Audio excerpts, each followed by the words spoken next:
ত্রিপুরা সরকারের সমবায় সমিতি সমূহের উপনিয়ামকের কার্যালয়ের উদ্যোগে উদয়পুর রাজশ্রী কলাক্ষেত্রে অনুষ্ঠিত হল গোমতী ও দক্ষিণ ত্রিপুরা জেলা ভিত্তিক ৭২তম অখিল ভারত সমবায় সপ্তাহ ২০২৫ উপলক্ষে এক বিশেষ আলোচনা চক্র।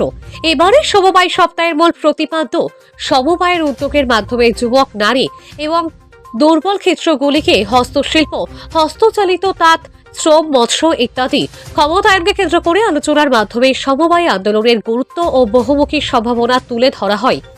অনুষ্ঠানের মূল ভাবনা ছিল আত্মনির্ভর ভারত গড়ার একটি মাধ্যম হিসেবে সমবায়। অনুষ্ঠানের উদ্বোধক হিসেবে উপস্থিত ছিলেন অর্থ পরিকল্পনা ও সমন্বয় দপ্তরের মন্ত্রী প্রণজিৎ সিংহ রায়, জেলা পরিষদের সভাধিপতি দেবল দেব রায়, মাতাবাড়ি পঞ্চায়েত সমিতির চেয়ারম্যান শিল্পী দাস, কাকসাপুর পঞ্চায়েত সমিতির চেয়ারম্যান সুপ্রিয়া সাহা, ত্রিপুরা সমবায় ইউনিয়নের চেয়ারম্যান মাইলা ফ্রুমক, ত্রিপুরা সরকার সমবায় দপ্তরের রেজিস্ট্রার দশরথ দেববর্মা, গোমতী জেলা সমবায় দপ্তরের ভারপ্রাপ্ত উপনিয়ামক সঞ্জীব ভৌমিক সহ আরও অনেকে। অনুষ্ঠানের প্রণজিৎ সিংহ রায় তার বক্তব্যে বলেন, সমবায় আন্দোলনের ইতিহাস, বর্তমান কার্যক্রম এবং আধুনিক সমাজে এর গুরুত্ব তুলে ধরে বলেন যে সমবায়ী সমাজের অর্থনৈতিক ব্যবস্থাকে তৃণমূল স্তরে শক্তিশালী করতে সর্বাধিক কার্যকর মাধ্যম।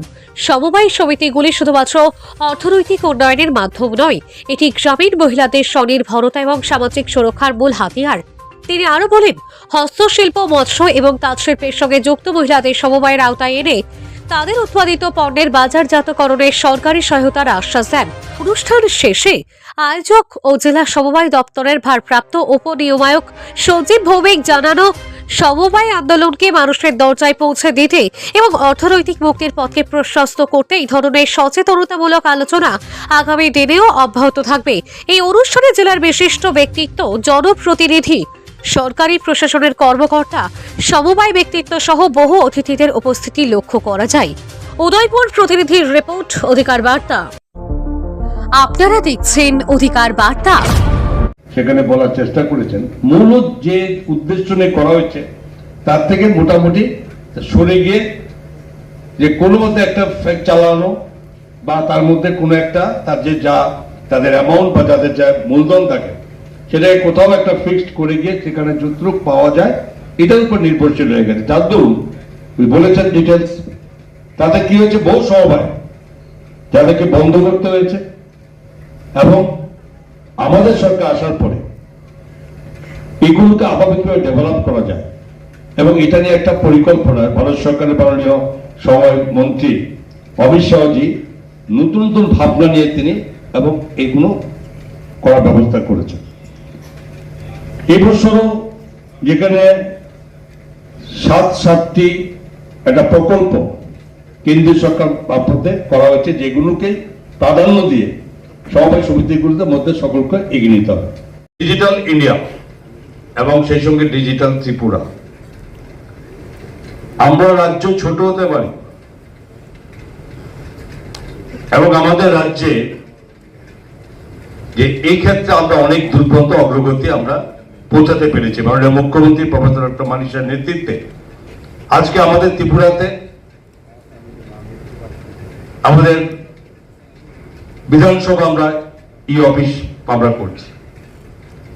আমরা ক্যাবিনেট, আগে পেপারসের গাদা গাদা পেপারতে যেতে হতো, সে এখন আমরা ই ক্যাবিনেট আমরা উইদাউট এনি পেপারস, কোনো কাগজ ছাড়া আমাদের ক্যাবিনেট আমরা সেখানে আমরা করছি এবং স্বাভাবিকভাবে এইগুলোকে যুক্ত করে সমবায় সমিতির যারা সমিতি করা হয়, একটা কমিটি থাকে সব, এবং সেগুলোকে স্বাভাবিকভাবে তাদের আর্থিক সমৃদ্ধি বৃদ্ধি করার জন্য সরকার বিভিন্ন পরিকল্পনা নিয়েছে। পাশাপাশি যে জিনিসগুলো যে সমস্ত সামগ্রীর উপরে নির্ভরশীল গ্রামীণ অর্থনীতিকে শক্তিশালী করা, এটা সম্ভবত প্যাক সমবায় সমিতির মাধ্যমে এগুলো করার নিয়ে উদ্যোগটা করা হয়েছে। সময়ের সঙ্গে সঙ্গে দেখা গেছে আমরা যখন 2018-তে সরকারে আসি, সমবায় সপ্তাহের বিভিন্ন এই ধরনের আলোচনার মধ্যে আমরা দেখেছি যে রাজ্যের অধিকাংশ এই ল্যান্ড প্যাক্স গুলোর মধ্যে যেগুলো দুর্বল অবস্থায় পৌঁছেছে। এবং আরেকটা লক্ষণীয় বিষয়,